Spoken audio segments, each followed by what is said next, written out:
Bonjour, très heureux de vous retrouver. School TV Le Mac, vous le savez. 30 minutes sur la scolarité de vos enfants, une initiative sur le plan local ou national, toujours avec Alix Nguyen. Salut Alix. Salut. C'est parti, le sommaire. Le voici. Comment booster la réussite scolaire pour les jeunes des quartiers. Le MAG met aujourd'hui en lumière deux initiatives, un réseau social, mais aussi un blog avec des résultats impressionnants, pour le moins inspirants. Vous le verrez dans un instant. La jeunesse face à l'épineuse question de l'orientation, des jeunes souvent en manque de repères, d'inspiration et surtout de contact quand il s'agit de trouver un travail. Nos conseils avec nos deux invités dans un instant. Et puis il y aura une loupe au programme, vous en avez l'habitude. La loupe, c'est avec Alix. Oui, je vous parle de l'association Caritas Alsace qui est à la recherche de familles de vacances pour accueillir des enfants défavorisés. Des familles de vacances. Tiens, je vais me proposer, ça peut être pas mal. C'est parti.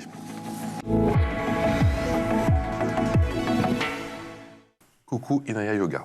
Bonjour. Ça va? Ça va et vous? Inaya Yoga Gunjam. Gomjam. Gomjam.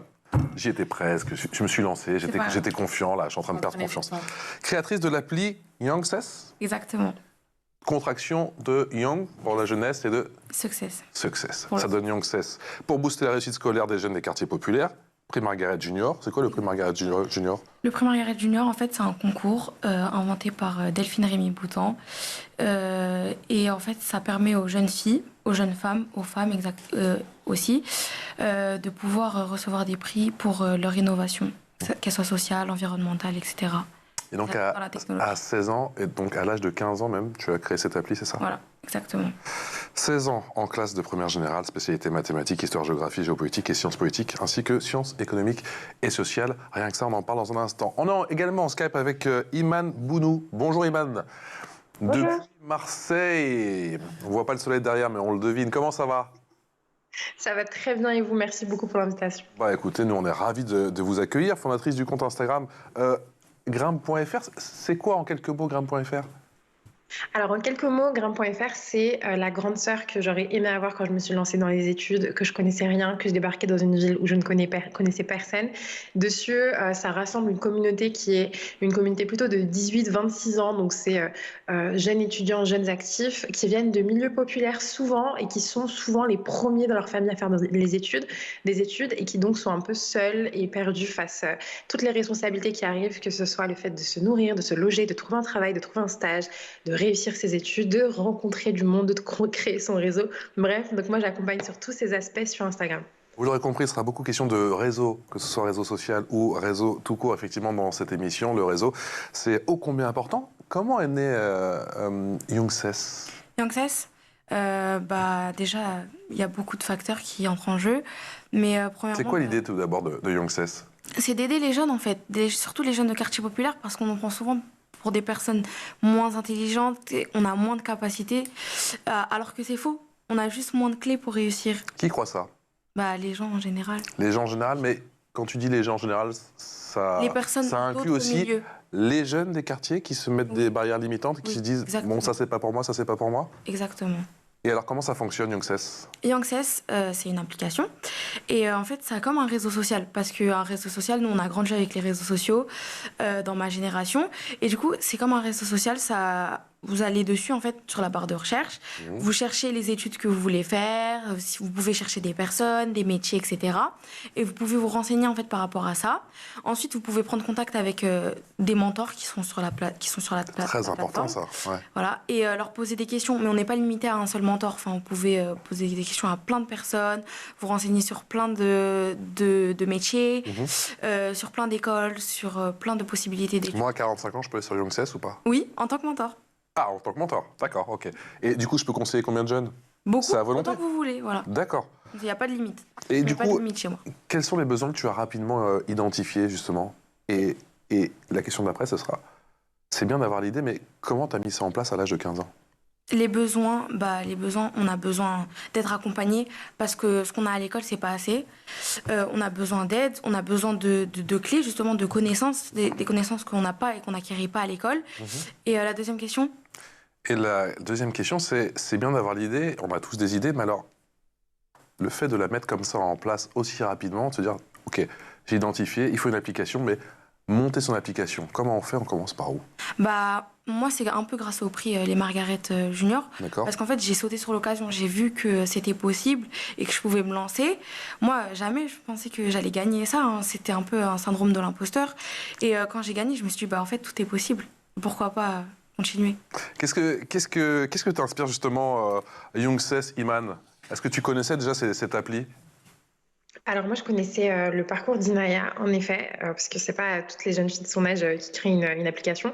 Moi, je trouve qu'effectivement, c'est déjà incroyable à son âge d'avoir repéré ça. Je me souviens que moi, quand j'avais 15-16 ans, j'étais en plein échec scolaire parce que j'étais une jeune fille qui venait effectivement d'un quartier, de surcroît d'une petite ville, qu'on ne m'avait pas dit que j'étais forcément capable de faire certaines choses, que je ne savais pas me repérer en fait. Je ne savais pas trouver ma place et donc ça a créé beaucoup de mal-être, de frustration et in fine un échec scolaire. Fort heureusement, j'ai été rattrapée par des professeurs, mais moi je trouve ça incroyable. Je suis assez admirative d'avoir repéré le problème et d'avoir tout de suite voulu créer une solution pour aider les autres. Alix.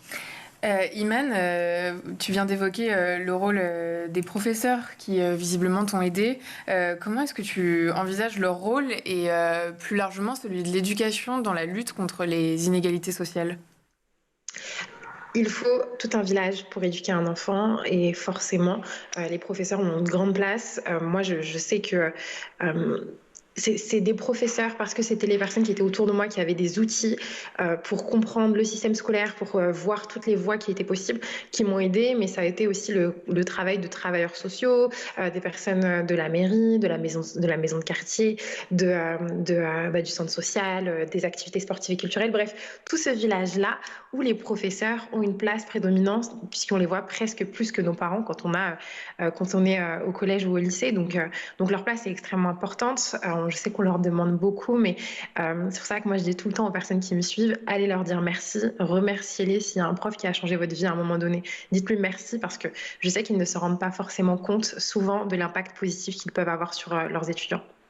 Il y a cette petite phrase qui accompagne ton compte, cette petite phrase de description sur ton compte grimpe.fr. Iman, c'est « Je veux que tu réussisses plus, que tu galères moins et que tu te sentes mieux ». Du coup, on commence par où et comment tu as commencé à créer ces contenus? Ouais, grosse ambition de faire tout ça, mais c'est vraiment ce vers quoi je tends. Et comment j'ai commencé? Alors, j'étais étudiante boursière, j'habitais dans un crous à l'époque, je faisais mes études à Paris, j'étais à Bobigny, et j'avais rencontré mille et une complications, et en même temps, à chaque fois, j'avais réussi à transformer ça en quelque chose de positif, ou à la limite en anecdote. Et je me suis dit, à un moment donné, alors... quand on fait des études supérieures et qu'on vient d'un milieu populaire, on est souvent le seul, voire même le premier de sa famille, et on est très peu dans sa classe. Moi, il se trouve que j'ai étudié à Saint-Denis, donc on était plusieurs, et arrivée à la Sorbonne, là, finalement, je me suis retrouvée toute seule. Et je me suis dit, bon, je suis certainement pas la seule en France à avoir ce parcours-là. Les réseaux sociaux, ça permet de trouver des personnes qui ont des expériences similaires, de parler à un certain public. Donc, j'ai lancé cette initiative-là avec la simple ambition de me dire, j'ai appris des choses, je vais essayer de les transmettre à au moins une personne. Si j'arrive à faciliter son parcours, je suis hyper contente. Il se trouve qu'on est arrivé jusqu'à 100 000 et maintenant c'est très très très très large. Initialement, je faisais juste des conseils pour s'alimenter puisque c'est vraiment la base. Enfin, moi, je reprends souvent la pyramide de Maslow. Le premier des besoins, c'est celui-ci. Et en fait, petit à petit, les années sont passées et j'ai travaillé sur d'autres thématiques qui sont celles de trouver un appart, de se sécuriser, de se développer personnellement, de se créer un cercle social, que ce soit un cercle amical ou professionnel, de voyager pour pas trop cher. Bref, voilà, typiquement, c'est sur le voyage. Et maintenant, je fais comme je peux les réseaux sociaux, ça me permet d'être assez agile dans ma création de contenu, donc j'essaye d'aider au maximum. Ça fait du bien de voir votre énergie à toutes les deux, vos sourires, et d'avoir effectivement cette positivité. Il y a Iman, tout à l'heure, Inaya, qui parlait du rôle de mentor. Effectivement, je sens que c'est la base de son réseau social Youngsess. Toi, ça te fait quoi d'être mentor aujourd'hui? Puisque j'ai l'impression que tu es le mentor de plusieurs milliers de personnes aujourd'hui. C'est vrai, en fait, les personnes me représentent selon généralement leur âge. Parfois, je suis la grande sœur, parfois, je suis la mentor, parfois, je suis la cousine, enfin bref, la copine, peu importe.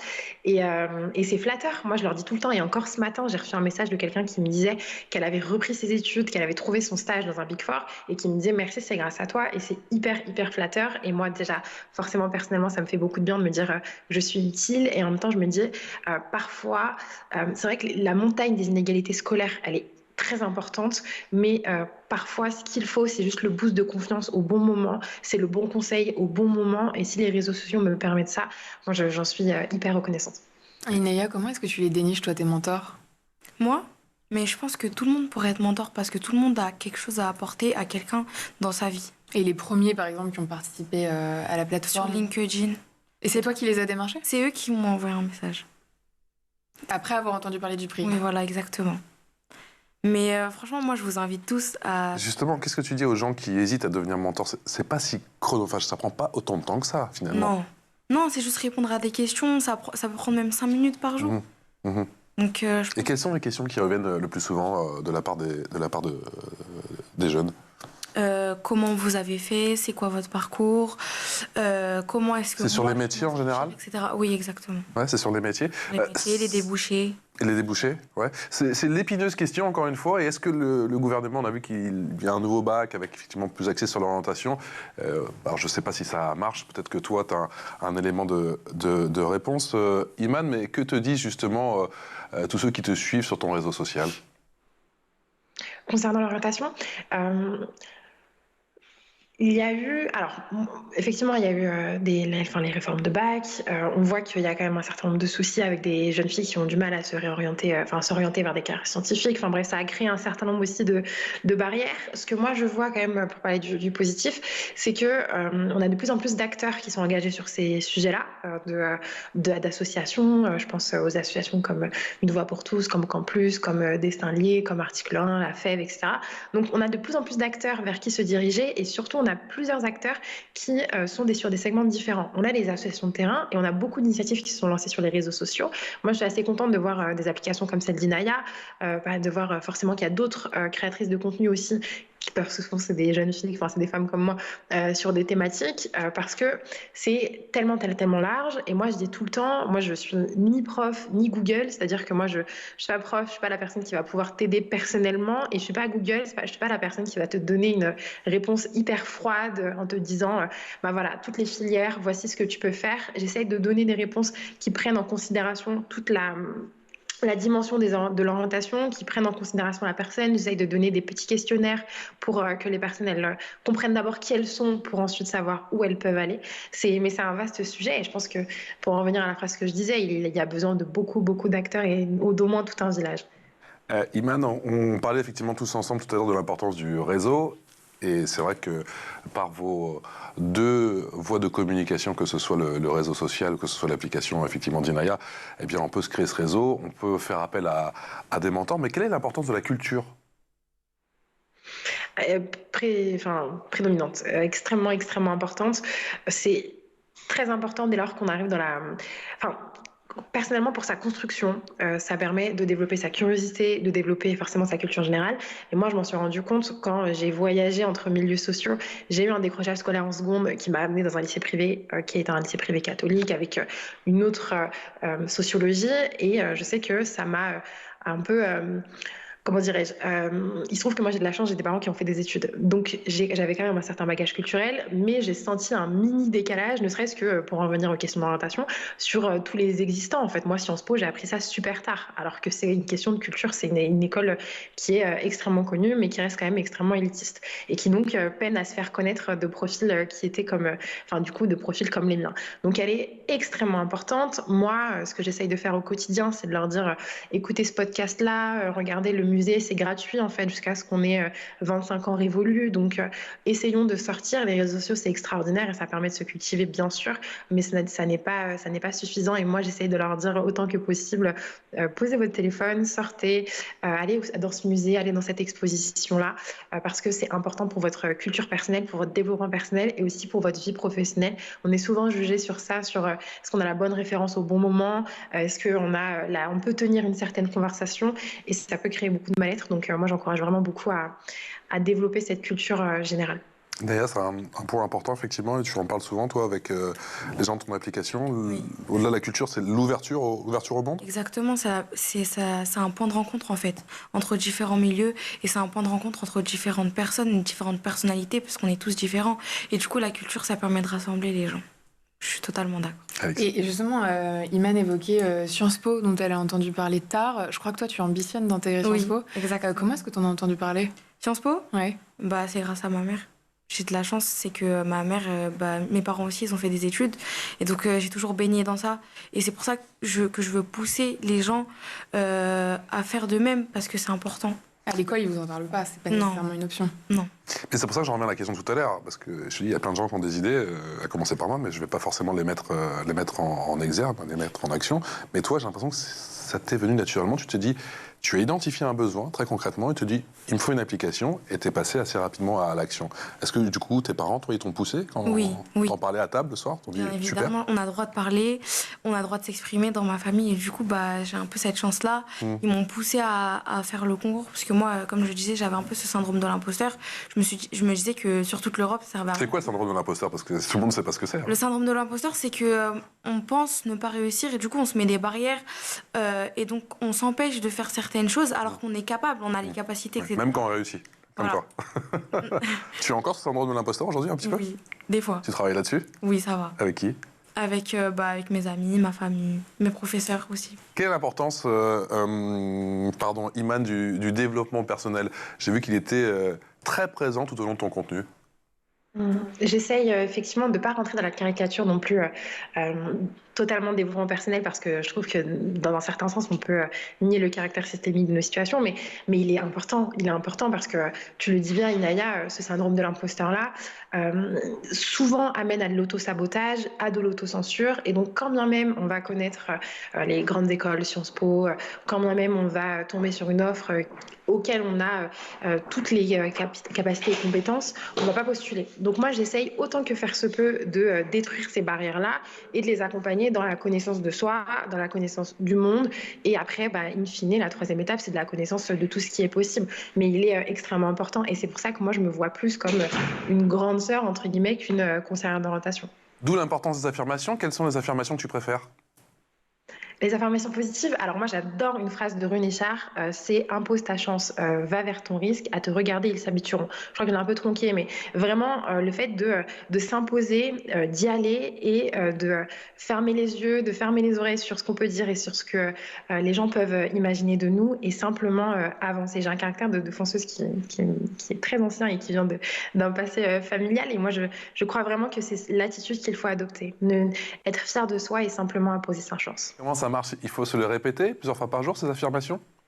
Il faut se le répéter, vraiment, il faut se le répéter, il faut bien s'entourer. Je sais que souvent, les études supérieures, c'est un moment de notre vie où on peut être très seul parce qu'on va déménager, parce qu'on va devoir rencontrer tout un cercle social, mais s'entourer de personnes qui viennent de même milieu ou pas, mais qui en tout cas tendent à s'accomplir et à avancer est extrêmement important. Moi, je sais que ces personnes-là, je les ai retrouvées dans le cercle associatif quand je suis arrivée à Paris, et j'encourage vraiment les personnes à avoir leur petite équipe. On n'est pas forcément beaucoup, mais on a besoin de s'entraider entre nous.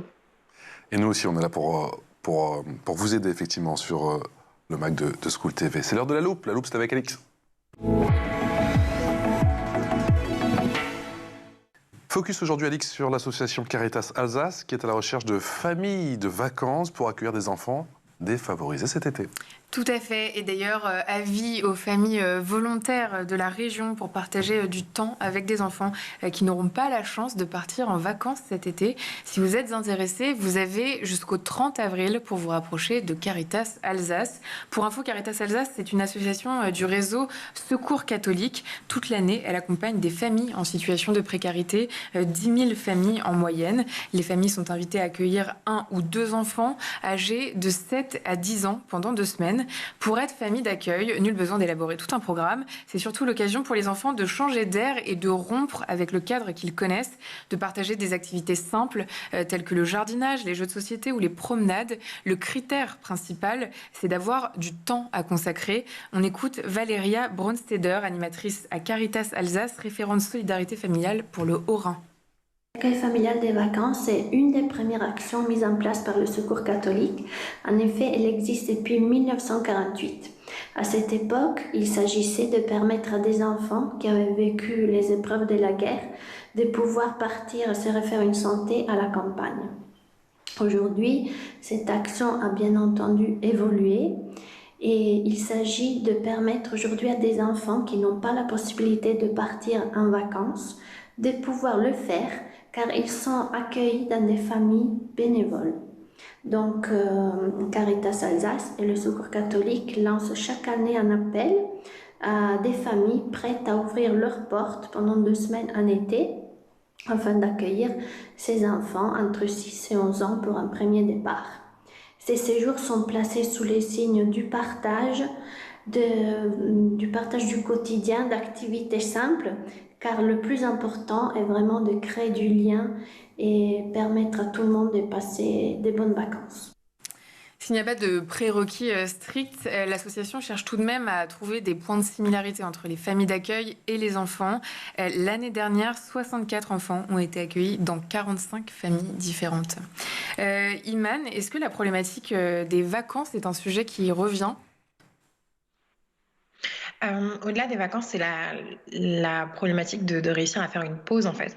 On peut être sujet au burn-out quand on est étudiant et quand on est jeune actif parce que on est souvent, quand on va dans un milieu populaire, en mode survie. C'est-à-dire qu'on avance et on ne prend pas de vacances et on ne fait même pas d'Erasmus parce que si on part, on peut risquer de perdre l'appartement, etc. Donc c'est... Au-delà de leur dire prenez des vacances, c'est plutôt faites une pause. C'est important, même si ce n'est qu'une semaine, même si ce n'est que 3 jours. Et ensuite, lorsque la bourse vous le permettra, la bourse financière, enfin le salaire, partez en vacances. Moi aussi, j'ai essayé de montrer à travers ma création de contenu que lorsque j'étais boursière, j'ai réussi à me faire de petits week-ends, ne serait-ce qu'en train. Moi, je suis très, très grande consommatrice de train. Donc, je leur dis, si c'est juste pour aller dans la ville d'à côté, passer un petit week-end, ça peut déjà vous faire beaucoup de bien. Trouver un stage, trouver un travail, ça s'apprend. Ah oui, clairement. Clairement, ne serait-ce que faire un CV, faire une lettre de motivation, on sait que c'est la première des choses qui nous est demandée et ça demande de connaître toutes les stratégies pour un bon CV, de connaître aussi ce que le recruteur regarde, avec des recrutements qui s'automatisent avec l'intelligence artificielle. C'est aussi maintenant important de connaître les biais de ces intelligences artificielles. Donc oui, ça s'apprend, c'est un certain nombre de codes, la vie professionnelle, le monde du travail, quand on arrive, comment on se présente à un entretien, comment on s'habille, quelles chaussures on met. Moi, j'ai souvent ces questions-là. On m'envoie des tenues, etc., en me disant alors est-ce que je suis corporate, est-ce que c'est bon? Moi, je sais que j'ai fait énormément de gaffes en termes de posture, de langage, etc. Dans mes premières expériences. Fort heureusement, ça ne m'a pas trop porté préjudice, mais oui, ça s'apprend. Quelle est la prochaine étape pour Youngses? On a vu l'application. Est-ce que demain, tu as envie qu'il y ait des rendez-vous? Il y en a peut-être déjà des rendez-vous un petit peu partout en France? Des conférences, Youngses?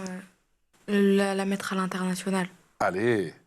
T'as déjà un objectif, ouais. T'as déjà le nom, Youngses, en plus. C'était déjà pensé pour l'international, Youngses. Ouais. Un partenariat avec des entreprises, avec l'État même, pourquoi pas. Bien sûr. Ça pourrait être cool. Ils t'ont contacté?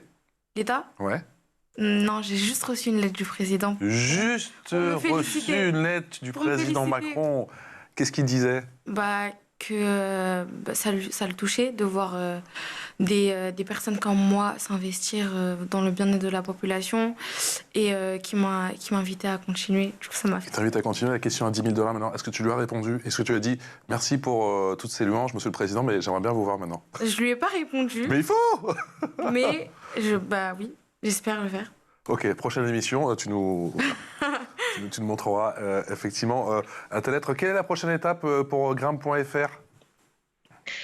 Podcast, création d'un podcast. Moi, j'ai travaillé à la radio, j'adore les podcasts, donc c'est une surprise pour personne qu'un jour ou l'autre, je lancerai les miens. Mais effectivement, je vais lancer un podcast qui sera un peu la boîte à outils, le kit de survie quand on se lance, quand on doit déménager, quand on a un entretien, quand on est face à plein de questions, qui sont des questions existentielles, quand on cherche ne serait-ce qu'à se connaître, quand on arrive dans le monde du travail ou quand on arrive dans les études. Donc, c'est ça, la création d'un podcast. Et des réunions, des événements sur Marseille ou ailleurs, bientôt? Alors, moi j'habite à Marseille en effet, et cette année j'ai été incubée chez la CMA-CGM avec le but justement de développer cet ancrage local. Donc ce qui est à venir, ça n'est pas des événements, enfin moi j'ai la chance de faire beaucoup d'événements, je suis souvent invitée en tant qu'intervenante. C'est pas des événements, mais c'est un autre projet qui pour le moment est secret défense, mais j'espère revenir pour vous en dire un peu plus. S'il vous plaît, si on peut avoir effectivement la primeur effectivement de ces nouveautés. Un grand merci à toutes les deux. Merci pour votre temps et encore bravo pour vos initiatives. Et merci pour tous les jeunes et moins jeunes comme moi que vous aidez au quotidien. Inaya Yoga, créatrice de l'appli Youngses pour booster la réussite scolaire des jeunes des quartiers populaires. Et pas seulement, prix Margaret Junior, Europe 2023. Et tu as 16 ans, on le rappelle. Et puis Iman Bonou, fondatrice du compte Instagram @grimpe.fr. Un grand merci à toutes les deux. Merci. Bonne continuité. Vous revenez nous voir très bientôt, j'espère. Et Alix, on se revoit pour mon plus grand bonheur dès demain. Excellente journée.